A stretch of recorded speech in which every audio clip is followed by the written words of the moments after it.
So hey guys, welcome back to my video. आज अपन दो फंड्स का कंपैरिजन करने वाले हैं। हमारे एक सब्सक्राइबर हैं, इनको दो फंड में कन्फ्यूज़न है, टाटा स्मॉल कैप और Nippon small cap.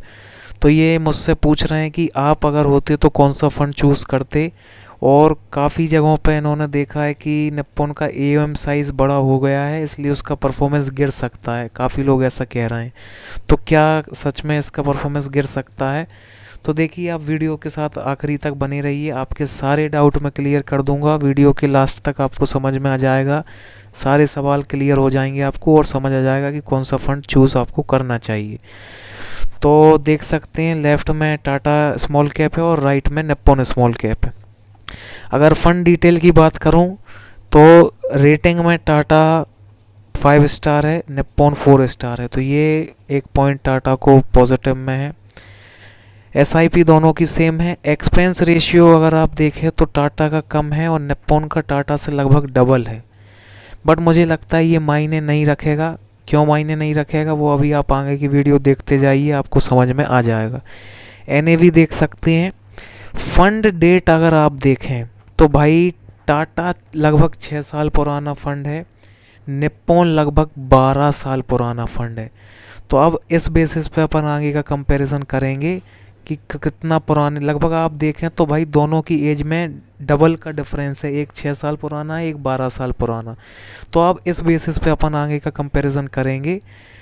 Exit load अगर आप देखें तो एग्जिट लोड हालांकि ज़्यादा मायने नहीं रखता। आप लॉन्ग टर्म के लिए इन्वेस्टमेंट अगर कर रहे हैं तो 1% का एग्जिट लोड लगेगा अगर आप 1 साल से ज़्यादा, 1 साल से पहले अगर रिडीम करते हैं तो। रिटर्न्स अगर आप देखेंगे 1 साल, 3 साल, 5 साल, सभी सालों में लगातार निप्पॉन ने टाटा से ज़्यादा रिटर्न बना के दिए हैं। लगातार सभी सालों में टाटा से आगे है निप्पॉन।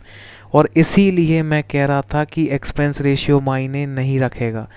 क्योंकि भाई भले ही एक्सपेंस रेशियो निप्पॉन डबल ले रहा है, लेकिन उसके बदले में वो आपको रिटर्न भी तो कितने ज़्यादा बना के दे रहा है ना, वो भी तो देखिए आप।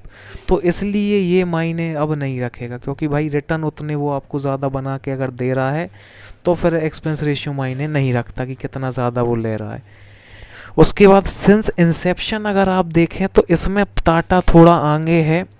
टाटा 28% है, निप्पॉन 27% है। बट अगेन आप फंड की एज भी तो देखिए भाई, निप्पॉन 12 साल पुराना एज फंड है और टाटा जो है वो 6 साल पुराना फंड है। अगर आप मेरे से पूछेंगे ना कि भाई मैं कौन सा फ़ंड चूज़ करूँगा, तो नो डाउट मैं 12 साल पुराना फ़ंड जिसने 27% का रिटर्न दिया है उसको चूज़ करना पसंद करूँगा, एज़ कम्पेयर टू 6 साल पुराना फ़ंड जिसने 28% का रिटर्न दिया है। देखिए 12 साल बहुत लंबा समय होता है और मैं समझता हूँ 12 साल में निप्पॉन ने टाटा से कई ज़्यादा गिरावटें फेस करी होंगी, कई ज़्यादा बुरा टाइम फेस किया होगा, और उसके बावजूद 27% का रिटर्न, ये मैं समझता हूँ बहुत अच्छी चीज़ है। टाटा हो सकता है जब तक टाटा की एज 12 साल हो वो इतना मेंटेन ना कर पाए। देखिए मैं फ्यूचर प्रेडिक्शन बिल्कुल नहीं करूँगा। मैं ये बिल्कुल नहीं कह रहा कि निप्पॉन फ्यूचर में अच्छा परफॉर्म करता रहेगा। हो भी सकता है कि निप्पॉन करता रहे, या हो भी सकता है कि टाटा निप्पॉन से अच्छा परफॉर्म करने लगे। दोनों पॉसिबिलिटी हैं। मैं फ्यूचर पे बिल्कुल बात नहीं करूँगा। अभी जो प्रेजेंट में दिख रहा है मैं उस पर बात करूँगा। तो अभी तक के तो सारे पॉइंट जो हैं वो निप्पॉन के फेवर में रहे हैं। प्रोज एंड कॉन्स भी अगर आप देखेंगे तो प्रोज मतलब अच्छी बात है, कॉन्स मतलब बेकार बात है। प्रोज अगर आप देखेंगे 3 साल और 5 साल का रिटर्न टाटा का अगर आप देखेंगे तो वो कैटेगरी एवरेज से ज़्यादा रहा है। और अगर वहीं आप निप्पॉन का देखेंगे तो उसका 1 साल, 3 साल, 5 साल, 10 साल, सभी सालों में कंसिस्टेंटली इसने बेहतरीन रिटर्न बना के दिए हैं, कैटेगरी एवरेज से ज़्यादा रिटर्न बना के दिए हैं। जबकि आप देखेंगे तो अभी टाटा को 10 साल तो हुए ही नहीं है और 1 साल यहाँ से गायब है, यानी कि इस एक साल में जो है इसका रिटर्न जो है वो कैटेगरी एवरेज से कम रहा है। अल्फ़ा की बात अगर आप करेंगे तो निप्पॉन का अल्फ़ा 9 है और टाटा का 8 है। तो अगेन निप्पॉन का अल्फ़ा, देखिए अल्फ़ा जितना ज़्यादा होता है उतना अच्छा होता है। अल्फ़ा का अगर मैं मीनिंग आपको बताऊं तो इसका मतलब होता है कि फंड ने कितनी कम रिस्क लेके आपको कितने ज़्यादा रिटर्न निकाल के दिए हैं। तो जितना ज़्यादा अल्फ़ा होता है उतना अच्छा, तो निप्पॉन का अल्फ़ा भी ज़्यादा है, ये भी प्लस पॉइंट है निप्पॉन के लिए। और एक्सपेंस रेशियो मैंने आपको बता दिया कि भाई भले ही एक्सपेंस रेशियो ज़्यादा है बट वो उतने रिटर्न भी निकाल के दे रहा है, तो एक्सपेंस रेशियो फिर वो मायने नहीं रखता है। कौन सा आप देखेंगे तो निप्पॉन का कोई कौन नहीं है, और इसका टाटा का कौन है कि भाई इसका जो एक साल का एनुअलाइज रिटर्न था ना वो 7% से कम था कैटेगरी एवरेज से। तो ये इसका कौन है, तो बस मेनली यही डिफरेंस थे। तो अभी तक तो आपने देखा कि भाई कहीं ना कहीं निप्पॉन जो है वो बेहतर दिखता हुआ आ रहा है। और दूसरा आपका सवाल था क्या इसका फंड साइज बढ़ गया है तो क्या इसकी परफॉर्मेंस गिर सकती है। तो भाई मुझे लगता है कि ये सब फालतू बातें हैं। फंड साइज़ अगर मैं देखूं, टाटा का लगभग 7,000 करोड़ का फंड साइज़ है और निप्पॉन का 50,000 करोड़ का फंड साइज़ है। तो फंड साइज से परफॉर्मेंस गिर सकता है, ये तो मुझे लगता है कि फालतू बातें हैं। अब आप खुद सोच के देखिए कि अगर किसी एएमसी पे ज़्यादा फंड अगर पहुंच रहे हैं तो उसका परफॉर्मेंस कैसे गिर सकता है। अगर किसी पे ज़्यादा फंड पहुंच रहे हैं तो उसका जो फंड मैनेजर रहेगा तो उसको वो बहुत और जो बेहतर जगह रहेंगी वो वहाँ पे इन्वेस्ट करेगा, जो नए स्टॉक्स रहेंगे उसमें इन्वेस्ट करेगा, जो ऑलरेडी वो स्टॉक्स लेके बैठा है अगर उसमें उसको एलोकेशन बढ़ानी है उसमें बढ़ाएगा। मतलब लगातार वो इन्वेस्ट करता रहेगा अच्छी अच्छी जगहों पर। तो परफॉर्मेंस गिरने कहाँ से गिर रहा है आप खुद सोच के देखिए। देखिए जो फंड मैनेजर होता है ना वो कोई ऐरा गैरा बंदा नहीं होता है। फंड मैनेजर एक well qualified, well educated and एक वेल एक्सपीरियंस बंदा होता है, तब जाके एक फंड मैनेजर वो बन पाता है। ऐसे ही हर कोई फंड मैनेजर नहीं बन पाता।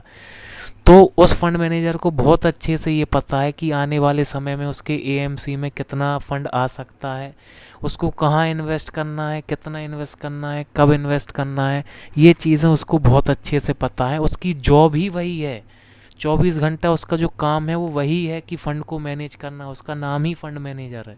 तो उसको बहुत अच्छे से पता है कि भाई कैसे फ़ंड को हैंडल करना है, चाहे वो बड़ा फ़ंड हो छोटा फ़ंड हो, वो बहुत अच्छे से पता है। और निप्पॉन के बारे में लगातार लोग ये बहुत पहले से कहते आ रहे हैं, जब इसका 20,000 करोड़ का एयूएम था तब से लोग कह रहे हैं कि भाई इसका एयूएम ज़्यादा हो चुका है तो अब इसका रिटर्न जो है वो कम हो जाएंगी।